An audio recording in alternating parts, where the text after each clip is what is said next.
সালামু আলাইকুম। আমরা যাচ্ছিলাম শাহরাস্তি এলাকায়। ওখানে নাকি অনেক পরিমাণ পানি উঠেছে। তো আমরা তা দেখতে গেলাম। আমরা যখন গেলাম দেখি আসলেই অনেক পরিমাণ পানি এখানে যাইতেছে। তো অবস্থা খুবই ভয়াবহ ছিল, আপনি দেখতে পাচ্ছেন, খুবই ভয়াবহ পানি। তো আমরা একটু আরও সামনের দিকে গেলাম। যত সামনের দিকে আগাইতেছিলাম তত দেখি পানি আরও ভয়ানক রূপ নিতেছিল। তো সামনে আরও কিছু কিছু মাছও লাফাইতেছিল, ছোট বড়, আপনারা দেখতেই পারতেছেন। আর তো একটু সামনে গিয়ে দেখলাম কাকারা ধর্মজাল পেতে বয়ে রয়েছে, দুইজন দুই পাশ দিয়ে।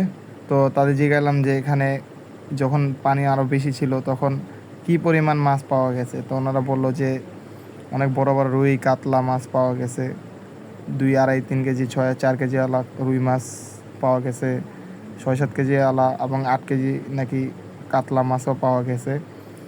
তো বললাম একটা টান দেন। তো ওনারা বললো যে একটু একটু একটু আগে আর কি জাল ফালানো হয়েছে, তো একটু অপেক্ষা করতে হবে। তো আমরা ওয়েট করতেছি যে কখন তারা টান দেবে। আপনারা দেখতে পাচ্ছেন।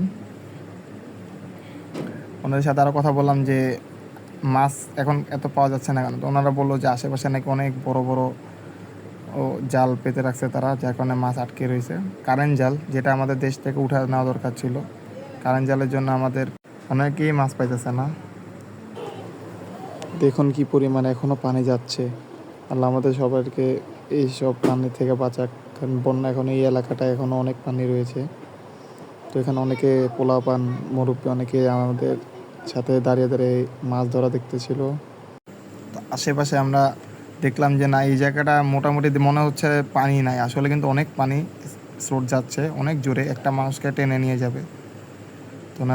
তো ওনারা বলতেছে যে যেখানে বলতেছে যে এখানে মাছ কেমনে পাওয়া যাবে। কারেন্ট জাল যে পরিমাণ পাতা, চারপাশে হাজার হাজার জাল পেতে রাখছে, যার জন্য মাছ পাওয়া যাচ্ছে না। ওই সামনে নাকি আরও বেশি, কয়েক হাজার জাল পাতা এই সিরিয়ালে আমাদের বলল। তো আমরা অপেক্ষা করতেছি যে কখন তারা দুইজন জালটা টান দিবে। আপনারা দেখতে পাচ্ছেন গাইস। যদি চ্যানেলে নতুন হয়ে থাকেন অবশ্যই সাবস্ক্রাইব করে দিবেন এবং লাইক করে দিবেন। নতুন চ্যানেল, ইনশাল্লাহ আমরা ভালো ভালো ভিডিও আপনাদের কাছে নিয়ে আসব, দোয়া করবেন। তো নতুন চ্যানেল, নতুন ভিডিও ছাড়তেছি, তো একটু নার্ভাস ফিল হইতেছে, যার কারণে আপনাদের হয়তো বা ভালো নাও লাগতে পারে। ইনশাল্লাহ নেক্সট টাইম আরও সুন্দরভাবে কথা বলবো, আরও ফ্রি হয়ে। ইনশাল্লাহ দোয়া করবেন। তো আশা করা যাচ্ছে যে ওনারা খুব শীঘ্রই জালটা টান দেবে, দেখা যাক। আমি তো মনে মনে তখন অনেক দোয়া করতেছিলাম যে কখন বড় মাছটা ধরবে। তো হঠাৎ একটা জোরে লাড়া দেওয়ার কারণে কোট খাইতেছিল, তখন জালটা দুইজনেই টান দিল একই সাথে। তো মাছটা মিস হয়ে গেল। মাছটা আসলেই পড়ছিল জালের উপরে, আমিও দেখছিলাম, খুব জোরেই কোট খাইছিল, কিন্তু মাছটা পড়ে নাই, মাছটা ছড়ে গেছে একজনের জালে।